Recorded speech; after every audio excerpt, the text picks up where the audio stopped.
안면거상 수술 후에 주의사항이 참 많거든요. 누구는 압박붕대를 며칠 이상 해야 하고, 뭐 누구는 목을 절대로 움직이면 안 되고, 사람들마다 다양하게 말하니까 이게 사실 되게 헷갈리거든요. 그래서 그거에 대해서 한번 알아보는 시간을 갖도록 하겠습니다.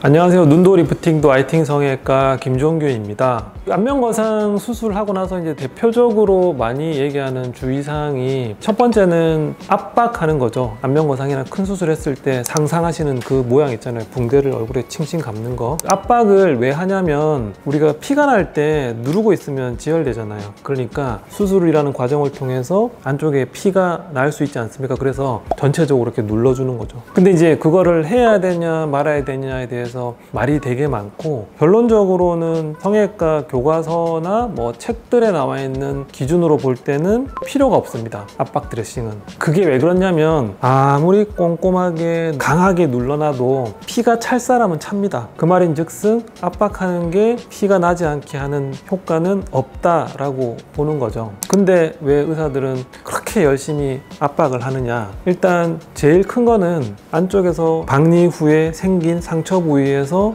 스멀스멀 나오는 삼출물들, 그런 것들이 이제 조직 사이에 끼게 되면 살들이 다시 이제 들러붙는 과정에 좀 방해가 되지 않습니까? 그러니까 좀 눌러주면 그런 피를 포함한 삼출물들이 좀 적게 되고 빨리 회복될 수도 있다라는 믿음과, 그 다음에 의사들이 자기 만족 내지는 심리적인 안정감이라고 보시면 됩니다. 나도 모르게 좀 더 강하게 꼼꼼하게 압박을 하려는 경향이 있습니다. 그래서 의사들의 심리적인 안정을 위해서라고 보거든요. 근데 이제 반복되다 보면 이게 큰 의미가 없다는 거를 알게 됩니다. 그러니까 교과서에 그런 내용이 그냥 실린 게 아니겠죠. 그 누군가가 다 경험해보고 내린 결론이겠죠. 그래서 저도 여러 번 압박을 열심히 꼼꼼히 했는데도 안쪽에서 피가 차는 경험을 한 이후에는 압박을 요즘에는 그렇게 열심히 하지 않거든요. 그래서 저희 병원은 수술 끝난 직후에 그냥 가볍게 붕대를 대고 그냥 땡김이라고 그러죠. 탄력 밴드 정도만 감아주고 다음날은 바로 풉니다. 그 다음에 두 번째가 이제 피주머니를 넣는 거죠. 그 피주머니를 넣냐 마냐, 뭐 넣으면 얼마나 넣느냐, 필요 있네 마네, 이제 이런 얘기들이 많은데, 이 피주머니의 목적은 출혈을 잡는 목적은 아니다. 우리가 이제 수술을 하게 되면 살 사이를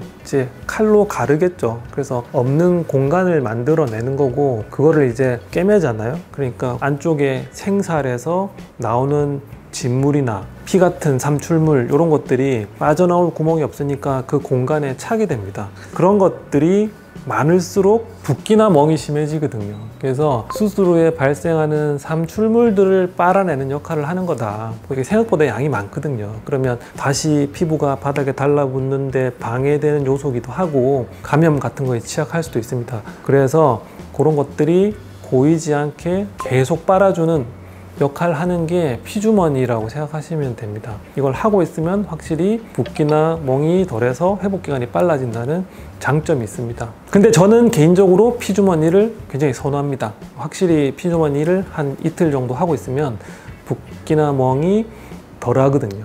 세 번째는 움직임. 누구는 목을 철저하게 고정시켜야 된다. 누구는 일상생활에서 움직이는 정도는 크게 문제 없다. 그러니까 편하게 해라. 완전히 갈리는 내용을 아주 유명한 의사들이 말하고 있으니까 좀 헷갈리죠. 움직이지 말아야 된다는 이유를 생각해보면, 피부를 한번 들었다가 바닥에 놨는데 이거를 계속 움직이면 얘가 딱 잘 붙지 못하고 비벼지면서 안 붙으니까 회복이 지연된다든지, 뭐 그로 인해서 안에서 삼출물이 좀 더 찬다든지, 그런 것도 있을 수 있고요. 리프팅 실컷 했는데 막 움직이면 효과가 조금 떨어질 수 있다. 계속 안 움직일 수는 없으니까 적어도 이제 리프팅이 완전히 견고해지는 회복 과정 3개월까지는 그런 움직임을 자제하면 효과가 좀 좋을 수도 있겠다라고 생각할 수도 있거든요. 근데 이제 반대의 논리로 생각해보면, 그런 식으로 따지면 아예 안 움직여야죠. 그냥 가만히 입도 벌리지 말고 말도 하지 말고 표정도 짓지 말고 먹지도 말고 마시지도 말고 이렇게 돼야 되는데, 사실상 그거는 불가능하지 않습니까? 그래서 아주 철저하게 이 움직임을 제어하는 것 자체가 불가능하기 때문에 움직임을 제약할 필요는 없지 않나 라는 견해도 있습니다. 그래서 저는 할 수 있으면 적게 움직이시라고 그래요.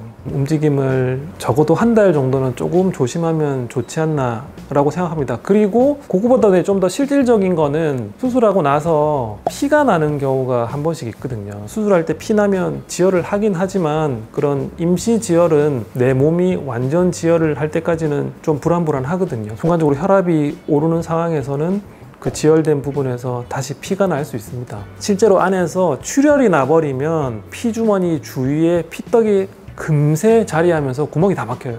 그래서 피주머니 자체가 전혀 기능을 못하고 안에서 피가 고이게 되거든요. 그러면 그거는 어쩔 수 없습니다. 무조건 다시 열고 출혈 부위를 지혈한 다음에 다시 새롭게 매고 다시 회복 기간은 제로로 돌아가게 되는 거니까 혈압 상승되는 거를 좀 막으면 좋지 않나 라는 측면에서 움직임을 일주일 정도는 제한하는 게 저는 개인적으로는 좋지 않나 라고 봅니다. 그 다음에 이제 먹는 것 같은 경우에도 가이드를 드리는 경우가 있거든요. 간단합니다. 붓기 덜 생기게 만들면 되거든요. 붓는 음식이 뭐가 있냐? 짠 거, 물 많이 먹는 거. 그러니까 요거 두 개는 붓기 빠지는 걸 저해할 수 있으니까 그거는 조금 조심하시는 게 좋죠. 내가 실컷 이렇게 리프팅을 했는데 부어버리면 이게 더 땡기는 행위가 되니까 효과를 최종적으로 약간 떨어뜨릴 수도 있습니다. 고무줄이 좀 더 늘어나는 것처럼.